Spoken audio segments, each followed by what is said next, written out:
죄인의 묵상집 창세기 1장 천지창조. 태초에 하나님이 천지를 창조하시니라. 창세기 1장 1절 말씀. 가끔 야구 선수들이 공이 수박만 해 보였다라는 말을 하고는 한다. 특히 어떤 경기에서 팀 승리에 기여한 선수들의 인터뷰에 자주 등장한다. 이 말은 평소보다 타격 컨디션이 좋을 때 하는 말인데, 투수가 던지는 공이 잘 보이고 타이밍도 맞아서 치기 좋았다는 뜻을 갖고 있다. 사실 공이 수박만 해 보일 수는 없다. 야구공은 수박만 하다고 하기엔 너무 작다. 그러나 이에 시비를 거는 사람도 없다. 어떻게 야구공이 수박만 할 수 있는가? 연구하거나 공이 수박만 해 보였다는 사람을 비난하는 자도 없다. 있다면 오히려 다들 그 사람을 이상하게 바라볼 것이다. 반대로 정말로 공이 수박만 해 보일 수 있다며 이를 과학적으로 증명하려는 사람도 없다. 있다면 그 역시 헛웃음이 나올 일이다. 공이 정말 수박만 해 보일 수는 있다. 그리고 아마도 그 공은 타자의 얼굴을 맞출 것이다. 이 말의 본래 의미와는 거리가 매우 멀다. 성경에서는 하나님께서 천지를 창조하셨다고 기록되어 있다. 진화론자들은 이를 부정한다. 더 나아가 성경과 하나님을 부정하는 무신론으로까지 발전한다. 반대로 창조론자들은 진화론을 부정할 방법을 모색한다. 그래서 창조과학이 탄생했다. 하나님의 창조 역사를 과학적으로 증명한다는 취지이다. 천지를 지으신 하나님은 사람의 지적 수준으로 이해할 수 없는 존재이다. 아는 것과 믿는 것은 다르다. 사탄도 예수님을 알아본다.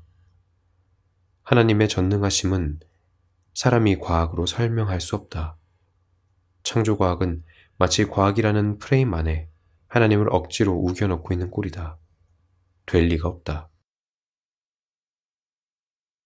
우리는 그 누구도 천지 창조를 목격하지 못했다. 모세가 성령의 어떤 감동으로 이와 같은 내용을 기록했는지도 알지 못한다. 그러니 우리가 할 것은 이 내용을 과학적으로 증명하는 것이 아니다. 어차피 할 수 없는 일이다. 우리가 할 수 있고 또 해야 하는 일은 하나님의 위대하심을 찬양하는 일이다.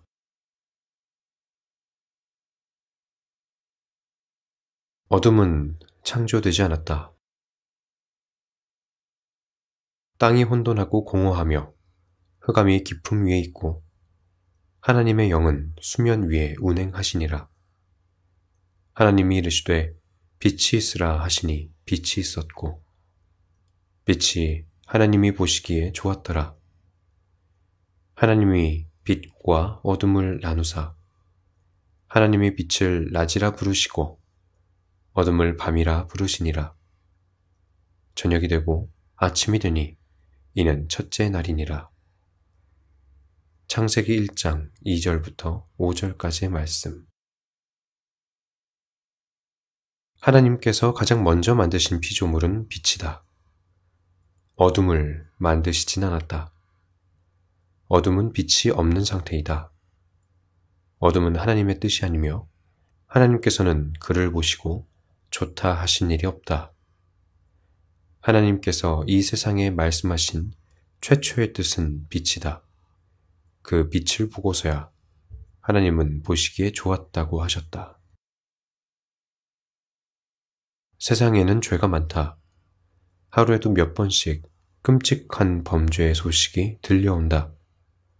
그렇게까지 멀리 갈 것도 없다. 우리가 주고받는 대화에서 이리저리 돌리는 시선에서도 죄를 짓는다. 죄는 이 땅에 만연하다.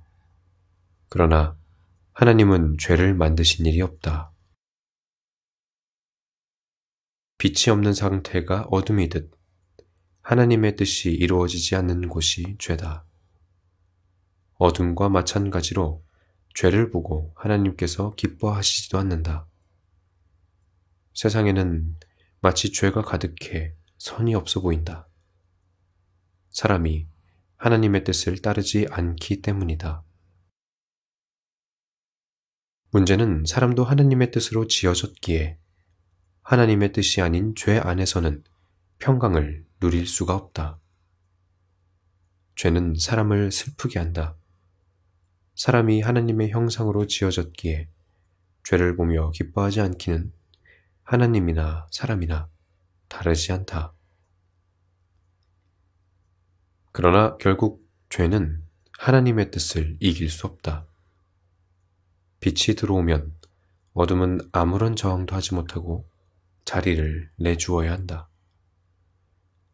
사람이 하나님의 뜻을 따른다면 죄는 흔적도 없이 사라진다.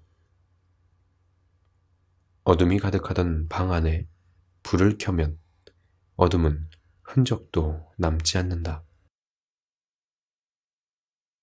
하나님의 뜻이 내 삶에 이루어져야 죄가 나를 떠난다. 죄가 없는 곳에 평강이 있다. 평강이 없다면 죄가 다스리고 있기 때문이다. 그럴 때마다 하나님의 뜻을 구해야 한다. 항상 기뻐하고 범사에 감사하라는 말은 명령이 아니다. 하나님의 뜻 안에서는 자연히 되는 일이다.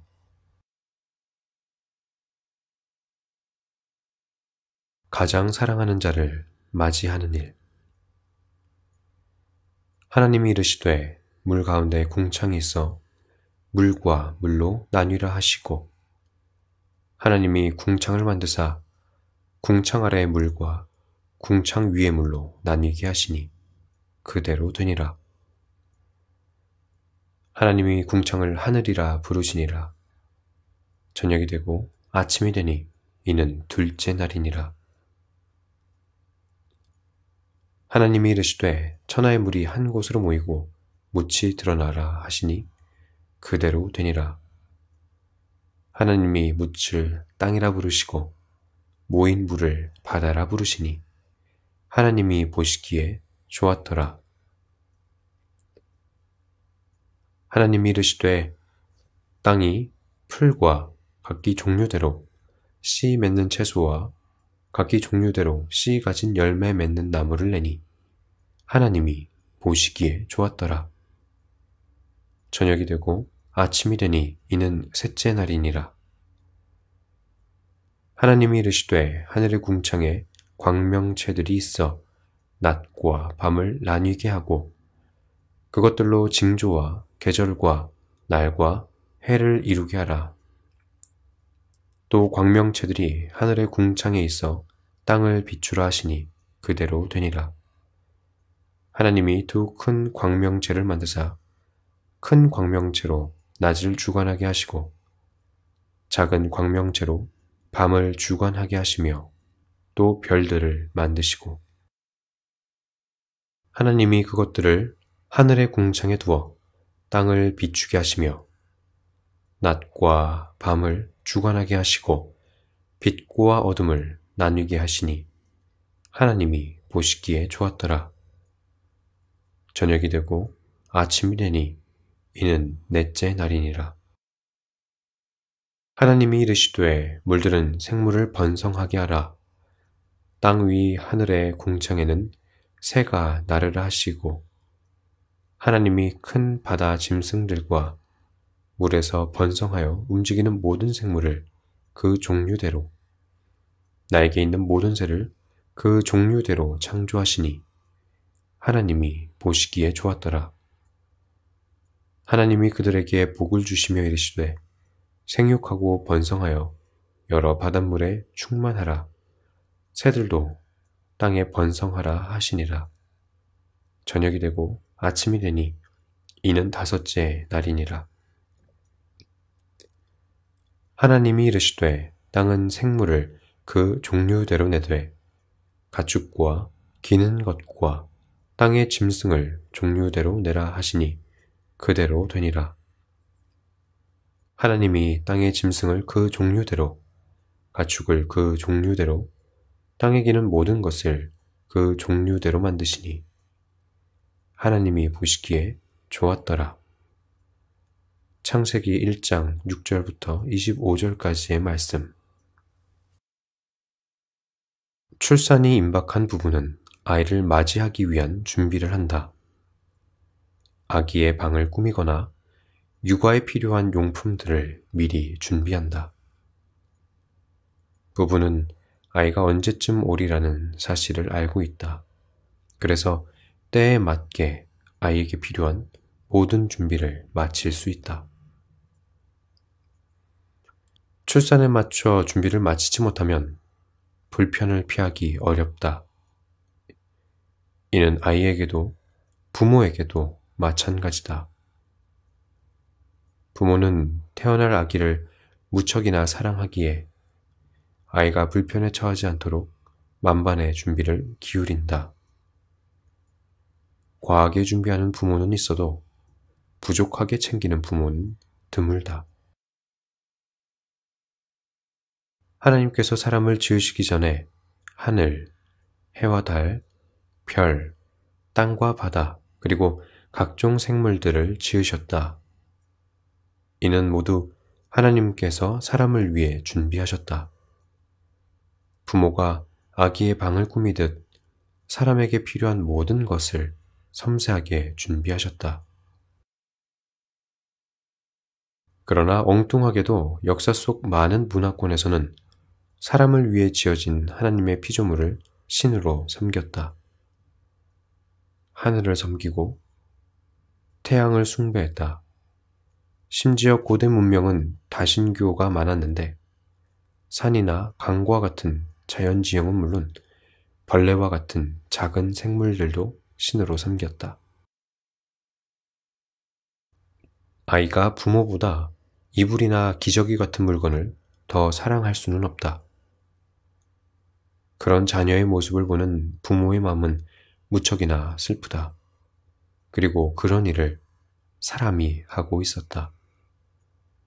하나님의 피조물을 섬기는 동안 사람들은 하나님을 잊고 살았다. 지금은 더하다. 그나마 고대에는 하나님의 피조물을 섬기기라도 했다. 이제는 사람이 스스로 만든 물건과 개념을 섬긴다. 아이가 부모에게 받은 점토를 조물조물 뭉쳐 만든 물건을 부모보다 더 사랑하는 꼴이다. 돈이, 이름이, 사상이 우상이 되고 있다. 하나님의 속은 타들어간다. 특별한 사랑. 하나님이 이르시되 우리의 형상을 따라 우리의 모양대로 우리가 사람을 만들고 그들로 바다의 물고기와 하늘의 새와 가축과 온 땅과 땅에 기는 모든 것을 다스리게 하자 하시고 하나님이 자기 형상 곧 하나님의 형상대로 사람을 창조하시되 남자와 여자를 창조하시고 하나님이 그들에게 복을 주시며 하나님이 그들에게 이르시되 생육하고 번성하여 땅에 충만하라. 땅을 정복하라. 바다의 물고기와 하늘의 새와 땅에 움직이는 모든 생물을 다스리라 하시니라. 하나님이 이르시되 내가 온 지면에 씨 맺는 모든 채소와 씨가 진 열매 맺는 모든 나무를 너희에게 주노니 너희의 먹을거리가 되리라. 또 땅의 모든 짐승과 하늘의 모든 새와 생명이 있어 땅에 기는 모든 것에게는 내가 모든 풀을 먹을 거리로 주노라 하시니 그대로 되니라. 하나님이 지으신 그 모든 것을 보시니 보시기에 심히 좋았더라. 저녁이 되고 아침이 되니 이는 여섯째 날이니라. 창세기 1장 26절부터 31절까지의 말씀. 하나님의 천지창조는 사람을 지으심으로 마무리된다. 보통 가장 중요한 일을 마지막에 한다. 하나님께서는 사람이 자에게 필요한 모든 것을 먼저 만드시고 사람을 지으셨다. 하나님의 천지창조는 사람을 지으시기 위한 일이었다. 하나님께서는 사람을 지으실 때 가장 정성 들여 일하셨다. 다른 피조물들은 오직 말씀으로만 지어졌다. 그러나 사람은 직접 흙으로 빚으시고 생기를 불어넣기까지 하셨다. 사람 이전에 지어진 자연을 다스리라는 명령도 하신다. 게다가 다른 날에는 그저 보기에 좋았다고만 하셨지만 사람을 지으시고 맞이한 저녁에는 보시기에 심히 좋았다고 하신다. 이처럼 하나님께서는 그 무엇보다 사람을 지으신 일을 좋아하셨다. 하나님께 사람은 특별한 존재이다. 그러나 사람은 스스로를 사랑하지 않는다. 모두들 이름난 명소에서 멋진 자연 경관을 보고 탄성을 지르지만 거울을 보며 탄성을 지르는 이는 드물다. 스스로를 사랑하지 못해 우울해하거나 심지어는 스스로 목숨을 끊는 사람들도 있다. 뿐만 아니다. 사람은 서로를 사랑하지도 않는다. 서로 다투고 시기하는 일은 흔하다. 때리기도 하고 죽이기도 한다. 아예 큰 전쟁을 일으켜 수많은 생명을 없앤다. 하나님께서 가장 기뻐하신 일을 우리는 이처럼 함부로 다룬다. 사람을 미워하는 일은 곧 하나님을 미워하는 일이다. 사람이 하나님의 형상을 닮았기 때문이다.